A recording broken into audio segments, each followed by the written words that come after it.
അപ്പോൾ നമസ്കാരം സുഹൃത്തുക്കളെ. എന്തിനാണ് ഈ അശയിൽ പിടിച്ച് തൂങ്ങി കിടക്കണതെന്നല്ലേ കുറേ നാളത്തിന് ശേഷം വീണ്ടും ഒരു വീഡിയോ ആയിട്ട് വന്നിരിക്കുകയാണ്. മെയ് അവസാനം ജൂണൊക്കെ ആവാറായി. നമുക്ക് ഡിസംബർ മാസത്തേക്ക് ഒരു പൊളി വൈന് അടിപൊളിയായിട്ട് ഉണ്ടാക്കിയാൽ കുറച്ച് ഇൻഗ്രീഡിയൻസ് എന്ന നല്ല അടിപൊളി വൈന് പോവാ. അതിൻ്റെ ഇൻഗ്രീഡിയൻസ് എന്തൊക്കെയാണെന്നുള്ളത് പരിചയപ്പെടാം വാ. അപ്പോൾ ഞാൻ ഇതിലേക്ക് ആവശ്യത്തിന് എടുത്തിരിക്കുന്ന മുന്തിരിങ്ങ 3 കിലോ മുന്തിരിങ്ങയാണ്. പച്ചവെള്ളത്തിൽ കഴുകി അത് കഴിഞ്ഞിട്ട് വൈൻ ഇടാൻ വേണ്ടിയിട്ടായിട്ട് തന്നെ തിളപ്പിച്ച് ആറിയ വെള്ളത്തിൽ കൂടെ ഒരു 2 വെള്ളം കഴുകി നല്ല ക്ലീൻ ചെയ്ത് വെച്ചേക്കുന്ന മുന്തിരിങ്ങയാണത്. പിന്നെ അതുകൂടാതെ സ്പൈസസ് ആയിട്ട് ഇവിടെ എടുത്തിരിക്കുന്ന പറഞ്ഞാൽ തക്കോലം എടുത്തിട്ടുണ്ട്, ഗ്രാമ്പും എടുത്തിട്ടുണ്ട്, പട്ട എടുത്തിട്ടുണ്ട്, ജാതിയുടെ പൂവ് എടുത്തിട്ടുണ്ട്, അതുപോലെ തന്നെ ജാതിയുടെ ഇതിലോട്ട് എടുത്തിട്ടുണ്ട്. പിന്നെ ഈസ്റ്റാണ്. ഈസ്റ്റ് ഇവിടെ ഞാൻ എടുത്തിരിക്കുന്നത് 25 ഗ്രാം ഈസ്റ്റ് എടുത്തിട്ടുണ്ട്. പഞ്ചസാര 3 കിലോ അളവിൽ എടുത്തിട്ടുണ്ട്. ഗോതമ്പ്, സൂചി ഗോതമ്പാണ് ഞാൻ ഇവിടെ എടുത്തിരിക്കുന്നത്. അത് കഴുകി ഉണക്കിയെടുത്ത സൂചി ഗോതമ്പാണ്. പിന്നെ അതുപോലെ തന്നെ നന്നായിട്ട് തിളപ്പിച്ച് നല്ല രീതിയിൽ തിളച്ച് ആറിയ വെള്ളം 3 ലിറ്റർ എടുത്തിട്ടുണ്ട്. ട്രഡീഷണലായിട്ടുള്ള ചിരട്ട തവി എടുത്തിട്ടുണ്ട്. ഈ വൈൻ ഇട്ട് വയ്ക്കാൻ ആവശ്യമായിട്ടുള്ള ഒരു ഭരണി എടുത്തിട്ടുണ്ട്. ഞാൻ ഇവിടെ മൺഭരണിയാണ് എടുത്തിട്ടുള്ളത്. നിങ്ങൾക്ക് ഗ്ലാസ് ജാർ ഉണ്ടെങ്കിൽ ഗ്ലാസ് ജാറിൽ ഇടാം. ഏറ്റവും ബെസ്റ്റ് എന്ന് പറഞ്ഞാൽ ഗ്ലാസ് ജാറിലോ മൺഭരണിയിലോ. പ്ലാസ്റ്റിക് ഉപയോഗിക്കാതിരിക്കുന്നതായിരിക്കും ഏറ്റവും നല്ലത്. ഇതൊന്ന് മിക്സ് ചെയ്ത്, അതായത് മുന്തിരി ഒന്ന് ഉടച്ചെടുക്കാൻ വേണ്ടിയിട്ടാണ് ഈ ഒരു പാത്രം ഇവിടെ സെറ്റ് ചെയ്ത് വെച്ചിരിക്കുന്നത്. ഇത് സെറ്റ് ചെയ്ത് എങ്ങനെയാണെന്ന് നമുക്ക് നോക്കാം. കഴുകി നന്നായിട്ട് ക്ലിയർ ചെയ്ത് വെച്ചിരിക്കുന്ന നമ്മുടെ മുന്തിരിങ്ങ ഈ ഒരു വലിയ പാത്രത്തിലേക്ക് മാറ്റുകയാണ്. എല്ലാം ഒരുമിച്ച് മാറ്റിയിട്ടുണ്ട്. ഇതിനെ ഇപ്പോൾ കൈ നല്ല ക്ലീനായിട്ട് കഴുകി ഉണങ്ങിയ കൈയാണ്. ഇതുപയോഗിച്ച് എന്ത് ചെയ്യുക, ഇതിനെ ഉടച്ചെടുക്കുക. നന്നായിട്ട് ആ മുന്തിരിപ്പഴം ഉടഞ്ഞ് കിട്ടത്തക്ക രീതിയിൽ അതിനെ ഉടച്ചെടുക്കുക.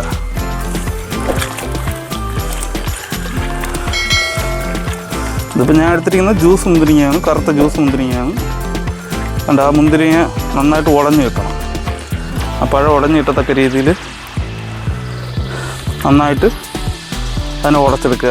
നിങ്ങൾക്ക് വേണമെന്നുണ്ടെങ്കിൽ ജസ്റ്റ് ഒന്ന് മിക്സിയിലിട്ട് ജസ്റ്റ് ഒന്ന് ഒരു കറക്ക് ഇറക്കി വേണമെങ്കിൽ എടുക്കാം. ഇല്ലെങ്കിൽ ഇതുപോലെ കൈ കൊണ്ടോ ഇല്ലാന്നുണ്ടെങ്കിൽ ഉലക്കയോ തടിയോ എന്തെങ്കിലും കൊണ്ടെങ്കിലും നമുക്കിതിനെ ഉടഞ്ഞ് കിട്ടിയാൽ മാത്രം മതി. അതാണ് മെയിൻ ഉദ്ദേശം എന്ന് പറയുന്നത്. അപ്പോൾ നമ്മൾ ഇതിലുള്ള മുന്തിരിങ്ങകളെല്ലാം ഏകദേശം ഒരു 90% ഉടഞ്ഞു കഴിഞ്ഞു. ബാക്കി ഉടയാനുള്ളതൊക്കെ വേണമെങ്കിൽ കിടന്നുടഞ്ഞോളൂ. ഉടയ്ക്കണം മാക്സിമം എല്ലാ മുന്തിരിങ്ങയും ഉടയണം. കാക്ക വീഡിയോ എടുക്കാൻ സമ്മതിക്കില്ലെന്നാണ് തോന്നുന്നത്. കുഴപ്പമില്ല, എന്നാലും നമുക്കെടുക്കാം.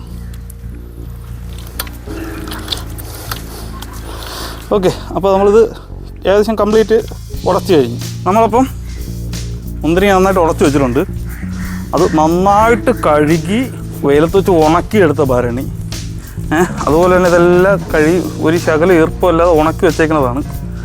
ഇറങ്ങി വാ, ഇറങ്ങി വാ വാ വരൂലാന്ന്. ഓക്കെ, അപ്പോൾ നമുക്ക് ഇതിനകത്തേക്ക് ലെയറായിട്ടൊന്നുമല്ല ഞാൻ ഇടുന്നത്. നിങ്ങൾക്ക് ലെയറായിട്ടിരുന്നെങ്കിൽ ഇടണമെങ്കിൽ ലെയറായിട്ടിടാം. ഞാൻ ലെയറായിട്ട് ഇടുന്നില്ല. മുന്തിരിങ്ങ ഇതിലേക്ക് കോരി ഒഴിച്ചു കൊടുക്കണം.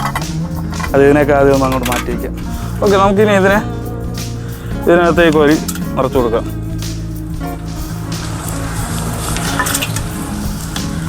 ഇപ്പോഴും പറയാണ്, ഞാൻ ലെയറായിട്ടല്ല ചെയ്യുന്നത്.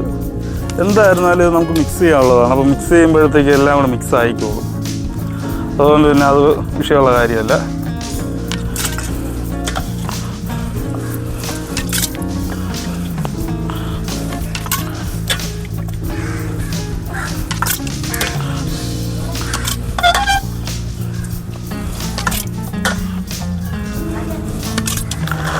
മധുരമൊക്കെ ഓരോരുത്തരുടെ ആവശ്യം അനുസരിച്ചൊക്കെയാണ്. അപ്പോൾ അത്യാവശ്യം മധുരം കിട്ടത്തക്ക രീതിയിലാണ് ഞാൻ ഇവിടെ ചേർത്ത് കൊടുക്കുന്നത്.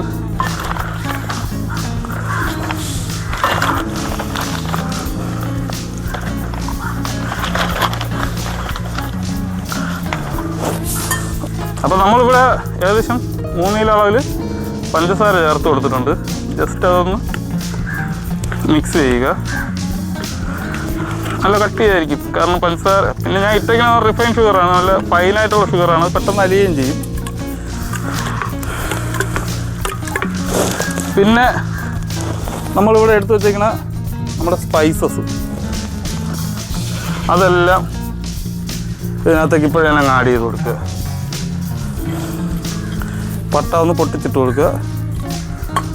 നമ്മുടെ ജാതിയുടെ കായും പൊട്ടിച്ച് വേണം ഇട്ട് കൊടുക്കാനായിട്ട്. ബാക്കിയൊക്കെ ഇത് വേണമെങ്കിൽ കിഴിയിട്ട് ഇടാം, ഇല്ലെങ്കിൽ ഇതേപോലെ തന്നെ ഇടാം. പിന്നെ നമ്മുടെ പട്ട ഒന്ന് ജസ്റ്റ് ഒന്ന് പൊടിച്ച് കൈ കൊണ്ട് തന്നെ പൊടിച്ചങ്ങ് എല്ലാം ചേർത്ത് കൊടുക്കുക. അത്രയാവും. പിന്നെ നമ്മളിവിടെ എടുത്ത് വെച്ചേക്കുന്ന സൂചി ഗോതമ്പ്, കഴുകി ഉണക്കി വെച്ചേക്കുന്ന സൂചി ഗോതമ്പാണ്. അതും ഇതുപോലെ തന്നെ അങ്ങ് ചേർത്ത് കൊടുക്കുക. വീര്യത്തിന് വേണ്ടിയിട്ടാണ്. അപ്പോൾ നമ്മളിവിടെ എടുത്തേക്കുന്നത് ഇൻസ്റ്റൻറ്റ് ഈസ്റ്റാണ്. ഡ്രൈ ഈസ്റ്റ് വേണമെങ്കിൽ യൂസ് ചെയ്യാം. ഇൻസ്റ്റൻറ്റ് ഈസ്റ്റ് ആണ് എനിക്ക് കിട്ടിയത്, അതുകൊണ്ട് ഇൻസ്റ്റൻറ്റ് ഈസ്റ്റ് ഉപയോഗിക്കുന്നതെന്നേ ഉള്ളൂ. 25 ഗ്രാം തട്ടി കൊടുക്കുക. പഞ്ചസാര കൂടെ ആകുമ്പോഴത്തേക്ക് അതങ്ങ് ആക്ടിവേറ്റ് ആയിക്കോളും. ഓക്കെ, അപ്പോൾ ഈസ്റ്റ് ഇട്ടിട്ടുണ്ട്. നമ്മൾ ഈസ്റ്റ് ഇട്ട് നന്നായി ഇളക്കി യോജിപ്പിച്ച് കൊടുക്കുക. ഇനി 3 ലിറ്റർ അളവിൽ ഇതിനകത്തേക്ക് വെള്ളം കൂടെ ചേർത്ത് കൊടുക്കണം. വെള്ളവും കൂടെ ചേർത്ത് ഇത് ഒരേ ഡയറക്ഷനിൽ, ഇപ്പോൾ ഇങ്ങോട്ടാണ് കറക്കുന്നതെങ്കിൽ ഇങ്ങോട്ട് തന്നെ കറക്കിക്കൊണ്ടിരിക്കുക. തിരിച്ചാണെങ്കിൽ തിരിച്ച് ഒരേ ഡയറക്ഷനിൽ തന്നെ കളക്കാനായിട്ട് ശ്രമിക്കണം. അപ്പോൾ ഇതിപ്പോൾ നമുക്ക് ഏകദേശം ഒരു അരഭരണിയോളം ആയിട്ടുണ്ട്. കിളിയും സമ്മതിക്കില്ല. ഇനി അപ്പോൾ ഇതിന് വെള്ളം ചേർത്ത് കൊടുക്കാം. അപ്പോൾ ഇത് 1 ലിറ്ററിൻ്റെ കപ്പാണ്. 1 ലിറ്ററിൻ്റെ കപ്പിൽ 3 കപ്പ് വെള്ളം നമുക്ക് ചേർത്ത് കൊടുക്കാം.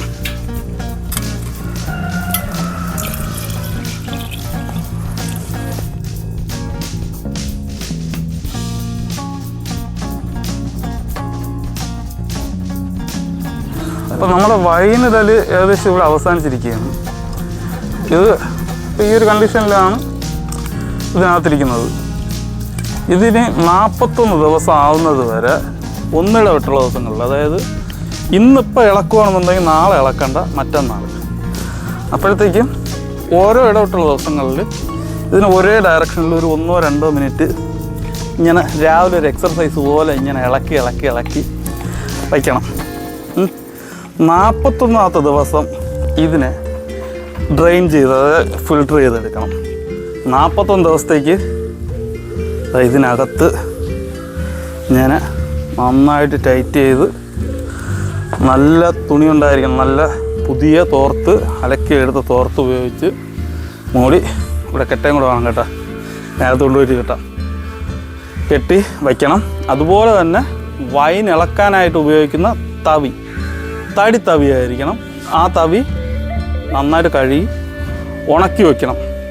അതായത് ഇന്നിപ്പോൾ ഇളക്കുകയാണെന്നുണ്ടെങ്കിൽ ഇന്ന് തന്നെ അപ്പോഴേ കഴുകി ഒട്ടും ഈർപ്പമില്ലാത്ത രീതിയിൽ ഉണങ്ങാൻ വയ്ക്കുക. ഇല്ലയെന്നുണ്ടെങ്കിൽ ചെയ്യേണ്ടതെന്ന് പറഞ്ഞാൽ 2 തവി വച്ചിരിക്കുക. ഒരു തവി ഇന്ന് കഴുകി ഉണക്കാൻ വയ്ക്കുക. അത് മറ്റന്നത്തേക്ക് എടുക്കണ്ട, അത് കഴിഞ്ഞുള്ള ദിവസം ആ ദിവസത്തിൽ അതെടുത്ത് ഇളക്കുക. അപ്പം നന്നായിട്ട് ഡ്രൈ ആയിരിക്കും. അങ്ങനെ വേണം ഉപയോഗിക്കാൻ. ശകലമെങ്കിൽ ഈർപ്പം ഇതിനകത്തായി കഴിഞ്ഞാൽ പിന്നെ പറയേണ്ട കാര്യമൊന്നുമില്ല. എന്നെ കുറ്റം പറയരുത്, ഞാൻ ഉണ്ടാക്കിയപ്പോൾ വൈൻ ഇങ്ങനെ ആയില്ല, അതെങ്ങോട്ടാ പോയി പറയണതൊന്നും ഒരു കാര്യമില്ല. ശകലമെങ്കിലും അതിൽ എന്തെങ്കിലും ഈർപ്പം ഉണ്ടായിരുന്നു കഴിഞ്ഞാൽ വൈനിൽ പൂപ്പടി അടിക്കാം, പുളിച്ചു പോവാം, എന്ത് സംഭവിക്കാം. പിന്നെ എന്ത് ചെയ്യണമെന്നറിയാം, തറയിൽ പോലും എടുത്ത് ഒഴിച്ചു കളയരുത്. ആ ഏരിയയിൽ പിന്നെ പുല്ല് പോലും കുരുക്കൂല, അമ്മാതിരിയായി പോകും, നിൽക്കുന്ന പുല്ല് കൂടെ ഉണങ്ങിപ്പോവും.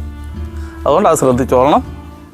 ഓക്കെ, അപ്പോൾ വീണ്ടും സന്ധിക്കും വരെ വണക്കം.